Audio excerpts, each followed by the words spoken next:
자, 오늘 우리가 한번 깊게 파고 들어볼 기업은요. 포스트 퀀텀, 그러니까 양자 컴퓨터 시대의 보안을 완전히 새로 쓰겠다고 나선 아주 야심찬 나스닥 상장사, 바로 SESQ입니다. 여러분, 한번 상상해 보세요. 지금 우리가 쓰고 있는 모든 비밀번호, 인터넷 뱅킹, 금융거래 정보가 그냥 순식간에 정말 눈 깜짝할 사이에 전부 무력화되는 세상이요. 이거 무슨 SF 영화에서나 보던 얘기 같죠? 근데 이게 더 이상 먼 미래의 이야기가 아닙니다. 바로 양자 컴퓨팅이라는 기술이 현실로 다가오면서 우리가 마주하게 될 실질적인 위협인 거죠. 바로 이런 어마어마한 문제를 우리가 해결하겠다, 정면으로 돌파하겠다, 이렇게 선언하고 나선 회사가 있습니다.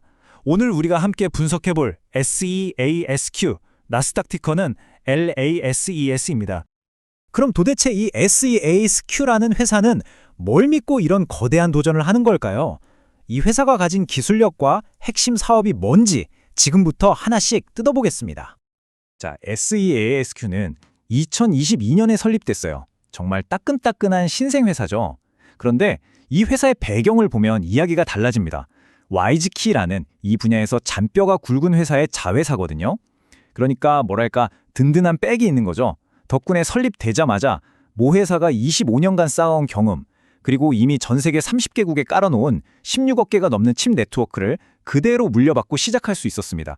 출발선부터가 다른 거죠. 이 회사가 정말 흥미로운 점은요, 접근 방식이 아주 입체적이라는 겁니다. 한마디로 하드웨어랑 소프트웨어를 둘 다 잡겠다는 전략이에요. 한쪽에서는 QS7001이라는 양자 컴퓨터의 공격을 막아낼 수 있는 실제 반도체 칩을 직접 만들고요. 다른 한쪽에서는 기업들이 이 복잡한 기술을 쉽게 도입해서 쓸 수 있도록 서비스 형태의 플랫폼을 제공하는 거죠. 여기에 더해서 최근에는 프랑스의 유능한 반도체 설계 회사인 IC알프스를 아예 인수해버렸습니다. 이제는 고객이 원하는 대로 맞춤형 칩까지 직접 설계하고 만들어줄 수 있는 능력을 갖추게 된 겁니다. 106개가 넘는 특허는 이 회사의 기술력이 그냥 하는 말이 아니라는 걸 보여주는 일종의 기술적 해자라고 할 수 있겠죠. 자, 기술력 얘기는 잘 들었습니다. 근데 우리 투자자들한테 가장 중요한 건 뭐죠? 그래서 돈은 잘 버냐? 이거 아니겠습니까? 지금부터는 재무제표를 보면서 이 회사의 속사정을 한번 들여다보겠습니다.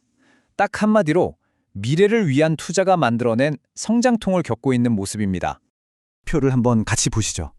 뭔가 좀 극단적인 그림이 보이지 않으세요?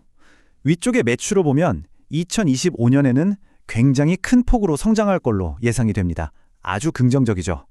그런데 바로 밑에 순손실을 보세요. 2025년은 아직 반밖에 안 지났는데 작년 한 해 전체 손실액을 이미 훌쩍 넘어버렸습니다.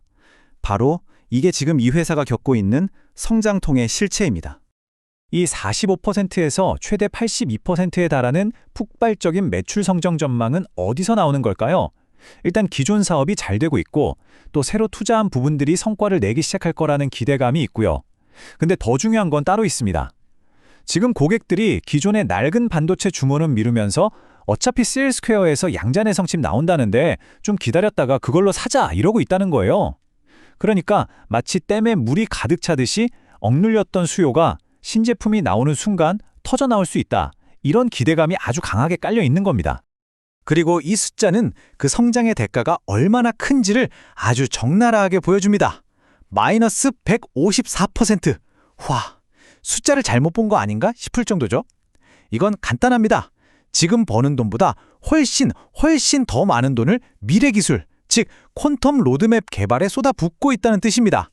한마디로 미래의 모든 걸 올인하고 있는 거죠. 자, 그럼 이런 회사에 투자를 해야 할까요? 적자가 이렇게 심한데 말이죠.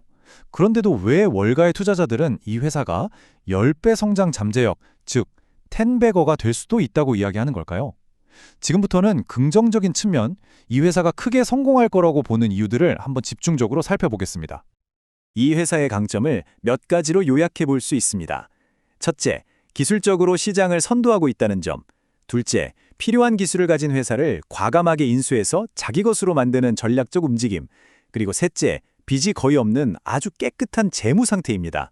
특히 작년 말에 골치 아픈 전환사채 같은 걸 다 갚아버려서 재무제표가 아주 클린해졌거든요. 이건 나중에 추가로 투자를 받아야 할 때 굉장히 유리하게 작용합니다. 그리고 정말 독특한 포인트가 하나 더 있는데 올해 11월에 인공위성을 직접 쏴 올린다는 겁니다. 우주공간에서 자기들의 양자 보안 기술을 시험하겠다는 건데 스케일이 다르죠? 이건 다른 경쟁사들은 생각도 못할 아주 확실한 차별화 포인트입니다. 자, 지금까지 이야기만 들으면 정말 당장이라도 주식을 사고 싶어지죠? 하지만 잠깐만요. 항상 동전에는 양면이 있는 법입니다. 장밋빛 전망에 가려진 우리가 반드시 냉정하게 짚고 넘어가야 할 리스크들도 분명히 존재합니다. 이 회사의 상황을 보면 딱 양날의 검이라는 표현이 떠오릅니다. 가장 큰 강점이 동시에 가장 큰 약점이 되는 그런 구조라는 거죠. 예를 들어 미래를 위한 막대한 R&D 투자는 너무나 멋진 강점이지만 당장 지금 이 순간 회사의 현금을 빠르게 태워 없애는 약점이 됩니다. 또 직원이 67명밖에 안 되는 작은 조직, 의사결정 빠르고 똘똘 뭉치기 좋죠. 하지만 만약에 갑자기 주문이 폭주하면 과연 그걸 다 감당할 수 있을까요? 그리고 가장 중요한 거, 야심찬 신제품 출시 계획은 투자자들의 기대를 한껏 부풀리지만 만약 약속한 11월에 제품이 안 나온다? 그럼 그 기대는 고스란히 실망으로 바뀌면서 회사의 신뢰도에 치명타를 입힐 수 있습니다. 그래서 이 모든 강점과 약점이 하나로 모이는 지점이 바로 이 회사의 미래 전망입니다. 투자자 입장에서 이게 엄청난 기회가 될지 아니면 피해야 할 함정이 될지 그 중요한 갈림길이 바로 올해 2025년에 펼쳐집니다. 2025년이 이 회사의 운명을 결정짓는 정말 결정적인 한 해가 될 겁니다. 올해 이 회사가 걸어온 길을 한번 보세요. 정말 숨가쁘게 달려왔습니다. 3월에 우리 앞으로 이렇게 할 겁니다. 라고 큰 그림을 발표했고요. 8월에는 말로만 그치지 않고 핵심적인 반도체 설계 회사를 진짜로 인수해버렸죠. 9월에는 한국의 서울시와도 손을 잡는 등 중요한 파트너십을 연달아 성공시켰습니다. 말만 하는 회사가 아니라는 걸 행동으로 보여주고 있는 거죠. 그리고 이제 이 모든 과정의 정점이자 심판의 날이라고 할 수 있는 11월이 다가오고 있습니다. 바로 핵심 신제품 출시와 인공위성 발사가 예정되어 있죠. 그럼 전문가들, 그러니까 월가의 애널리스트들은 이런 상황을 어떻게 보고 있을까요? 이 차트를 보면 현재 주가가 이 정도 수준인데 가장 긍정적으로 보는 애널리스트는 지금보다 60% 가까이 더 오를 수 있다고 보고 있습니다. 물론 좀 더 보수적으로 보유 의견을 내는 것도 있지만 전반적으로 시장의 기대감이 얼마나 뜨거운지를 확실히 보여주는 대목입니다. 네, 이 한 문장이 정말 이 회사의 모든 것을 요약해 주는 것 같습니다. 잠재력은 의심할 여지 없이 엄청나다. 하지만 결국 모든 것은 실행력에 달려있다. 결국 투자자들과의 약속을 지키느냐 못 지키느냐 그 결과에 이 회사의 미래가 걸려있다는 거죠. 자, 이제 마지막 질문입니다. 그리고 이 질문에 대한 답은 결국 투자자 여러분 각자가 내리셔야 합니다. 이 CSQ라는 회사는 다가오는 퀀텀 시대의 거대한 파도를 타고 날아오르는 최후의 승자가 될까요? 아니면 시대를 너무 앞서 나간 나머지 막대한 투자 비용만 치르고 먼저 지쳐 쓰러지는 비운의 선구자로 역사에 기록될까요? 그 중요한 첫 번째 시험 결과가 바로 코앞으로 다가왔습니다. 도움이 되셨다면 구독 부탁드립니다.